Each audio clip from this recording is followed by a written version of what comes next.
La manifestation était interdite, elle a pourtant eu lieu. Les policiers l'ont escortée, mais de très loin, sans jamais se montrer. Le début du cortège était assez bon enfant, comme un carnaval, avec déguisements, cotillons et farine. Ces militants voulaient dénoncer les manifestations récentes de policiers et leur violence. Au bout d'un moment, de nombreux tags sont apparus et des dégradations ont eu lieu, visant surtout les banques ou du mobilier urbain. La manifestation continue dans les rues de Saint-Étienne sans pouvoir s'approcher de l'usine d'armement de Verney-Caron. Les forces de l'ordre restent mobilisées en nombre. Dispositif de sécurité très renforcé sur l'hypercentre-ville et autour de l'usine Verney-Caron ce samedi après-midi à Saint-Étienne. À 15h, malgré la confirmation de la légalité de l'arrêté préfectoral interdisant la manifestation Désarmons la police, une petite centaine de personnes, souvent masquées, se rassemblent sous la Bourse du Travail.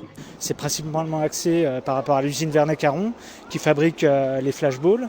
Et en fait, les flashballs, c'est des armes qui sont dites non létales. Et en fait, chaque mouvement, se retrouve avec des blessés, des gens qui ont un œil en moins. Il y a 15 morts par an en France dus à la police. Et en fait, on n'en parle pas.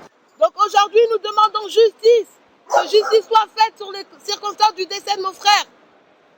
Nous demandons la mise en examen des gendarmes impliqués dans le décès de mon frère. Après plusieurs prises de parole, dont celle de la sœur d'Adama Traoré, le jeune homme de 24 ans décédé peu après son interpellation par des gendarmes à Beaumont-sur-Oise en juillet dernier, les manifestants se disent professionnels qui sont dans Saint-Étienne et qui investissent la ville, qui fait peur à la population locale.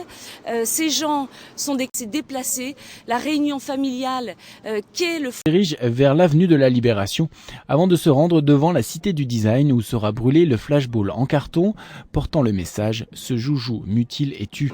Le gouvernement français fait le commerce des armes. Les armes, c'est la mort. Les banques seront vandalisées alors que quelques manifestants saccageront la permanence du Parti socialiste rue du Midi. Vers 18h, fin de la manifestation place Jacquard où banderoles et vêtements seront brûlés. Des dégâts estimés à près de 40 000 €. Ce matin encore, la pilule a du mal à passer chez les socialistes. La permanence du PS à Saint-Étienne était ce week-end l'une des cibles des zadistes et des extrémistes de gauche. Malgré l'interdiction par la préfecture, les militants ont manifesté pour le désarmement de la police et la démilitarisation de l'armée. Saint-Étienne n'a pas été choisie au hasard. C'est la ville où l'on fabriquait le FAMAS, utilisé dans l'armée. Saint-Étienne, c'est aussi Verney-Caron, où l'on fabrique les flashballs pour les forces de l'ordre. L'accès à l'entreprise Verney-Caron était totalement verrouillé. Les manifestants ont néanmoins déambulé dans les rues de Saint-Étienne.